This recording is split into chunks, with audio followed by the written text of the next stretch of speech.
அனைவருக்கும் வணக்கம்பா. தமிழச்சி அனுசூயா கற்பது தமிழிலிருந்து.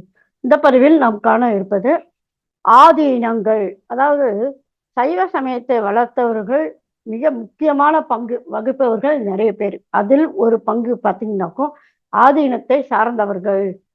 ஒவ்வொரு ஊரிலும் இருக்கின்றது. அது பற்றிய தனிப்பதிவு நம்முடைய வலைவழி பக்கத்தில் இருக்கின்றப்ப அதன் இணைப்பை இணைக்கின்றேன், இணைத்து படியுங்கள். இந்த பதிவில் நாம் காண இருப்பது தருமபுர ஆதீனத்தினுடைய பரம்பரை என்ன அப்படிங்கிறத பத்தி. அப்ப முதல் ஆதீனம் யாரு, அடுத்து இரண்டாவது யாரு, அப்படி அமைகின்ற பட்டியல் இது. சரிங்களா? அதனால் வீடியோவை முழுமையாக பாருங்கள். வாங்க கருத்திற்குள் செல்லலாம்.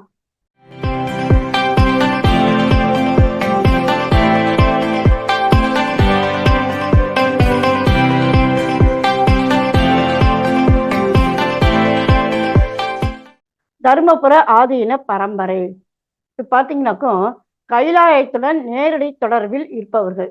பாத்தீங்கன்னாக்கா அதனால திரு கைலாய பரம்பரை மெய்கண்ட சந்தானம் என்று கூறுவார்கள்ப்பா. சரிங்களா? இதில் முதலாவதாக பார்த்தோம்னா இறைவனை, அவரைத்தான் முதலாவது கொண்டு இந்த பரம்பரை தொடங்குகின்றது. கைலையில் இருக்கின்ற நந்தி எம்பெருமான் தான் அந்த பரம்பரையினுடைய முதலாம் அவர். இரண்டாவதாக சனற்குமார முனிவர், அடுத்து சத்தியஞான தரிசனிகள், அடுத்து நான்காவதாக பார்த்தோமானால் பரஞ்சோதி முனிவர்.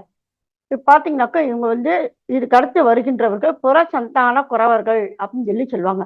அவங்க கைலாய வாசிகள். ஆமா, அது என்னமோ புற சந்தானம் அகசந்தானம் அப்படின்னு சொல்லி சொன்னோம்னாக்கும் அகசந்தான குறவர்கள் அப்படின்னு சொல்லி சொன்னோம்னாக்கும் கைலாயத்துடன் நேரடி தொடர்பில் இருப்பவர்கள் அகசந்தான குறவர்கள்னு சொல்லுவாங்க. இப்ப நம்ம மேல பார்த்தா அந்த 4 பேர்.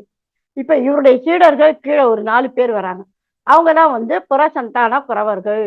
அப்ப இவர்கள் மூலமாக வருகின்ற பரம்பரை. சரிங்களா? இப்ப பாருங்களேன், அடுத்து யாரு? பரஞ்சோதி முனிவருக்கு அடுத்து மெய்கண்டார் 1125 முதல் 1175 வரை சிவஞான போதம் இயற்றியவர்.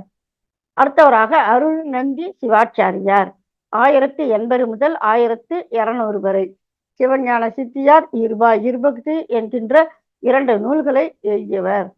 அடுத்தவர் பார்த்தீங்கன்னாக்க கடந்தை சார்ந்தவர் மறைஞான சம்பந்தர் 1200 முதல் 1260 வரை.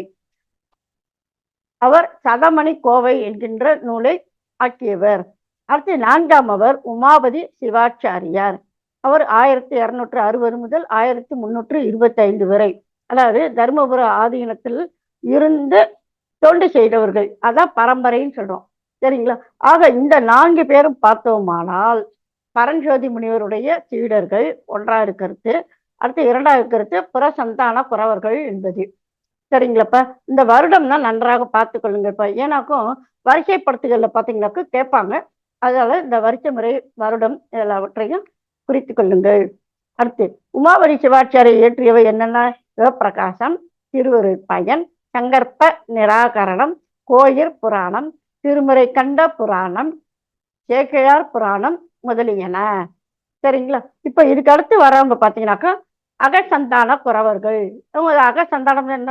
கைலாயத்துடன் நேரடி தொடர்பில் இருப்பவர்கள். சரிங்களா? இப்ப அவங்க யார் யாரு?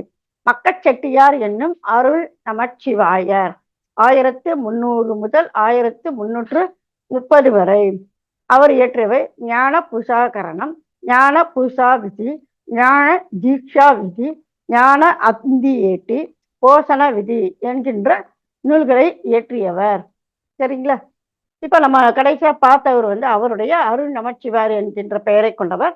அவருடைய சீடர் யாரு அப்படின்னாக்கா காளி கங்கை மெய்கண்டார். சீடர்னு சொல்லக்கூடாது, அவருக்கு அடுத்து அந்த பரம்பரையில அடுத்து வந்தவர். அவர் 1325 முதல் 1335 வரை. அதற்கு அடுத்தவர் காளியை சேர்ந்தவர் பழுதை கட்டி சிற்றம்பல நாடிகை 1325 முதல் 1350 வரை. துகளறு போதம் என்கின்ற நூல்கள் முதலான நூல்கள் இயற்றியவர். சரிங்களா? அடுத்தவர் காளி பழுதை கட்டி சம்பந்த முனிவர் 1350 முதல் 1375 வரை. சிவானந்த மாலை முதலான நூல்களை இயற்றியவர்.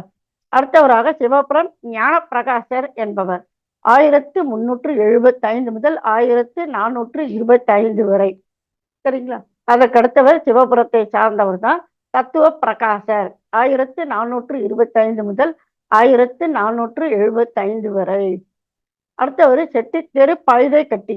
அவர் பார்த்தீங்கன்னாக்கா ஞானப்பிரகாசர் என்று கூறப்படுபவர் 1475 முதல் 1525 வரை. அதற்கு அடுத்தவராக அந்த பரம்பரையில் இடம்பெற்றவர் கமலை ஞானப்பிரகாசர் அவர்கள் 1525 முதல் 1550 வரை. இவர் செய்த நூல்கள் என்னென்ன அப்படின்னாக்க சிவபூசை அகவல், பிரசாத மாலை, புட்ப விதி, மழபாடி புராணம், தந்திவன புராணம் முதலான நூல்கள். சரிங்களா? இதற்கடுத்து இன்னும் கூட சில பரம்பரைகள் இருக்கின்றன. அந்த பரம்பரை என்னன்னா, அந்த பரம்பரை முதலாம் அவர் யாரு, அதற்கடுத்து அவருடைய சீடர்களாகவோ அல்லது அந்த பரம்பரையில் அடுத்து வந்தவராகவோ யார் என்பதை அடுத்து வருகின்ற பதிவில் நாம் காண்போம். சரிங்களா? இதனுடன் தொடர்புடைய பதிவுகளை இணைக்கின்றேன்ப்பா, அவற்றையும் இணைத்து படியுங்கள். சரிங்களா? ஆக இதுவரைக்கும் பார்த்தீங்கன்னா நம்முடைய சைவத்தை வளர்த்தவர்கள் முக்கிய பங்கு வகிப்பவரான ஆதீனங்கள். அதுல முதல் பரம்பரை கைலாய பரம்பரை. அவர் யார் யார் என்பது தர்மபுர ஆதீன பரம்பரை என்பதை பற்றி நாம் பார்த்தோம். சரிங்களா? மீண்டும் ஒரு புதிய பதிவில் சந்திப்போம். நன்றி, வணக்கம்.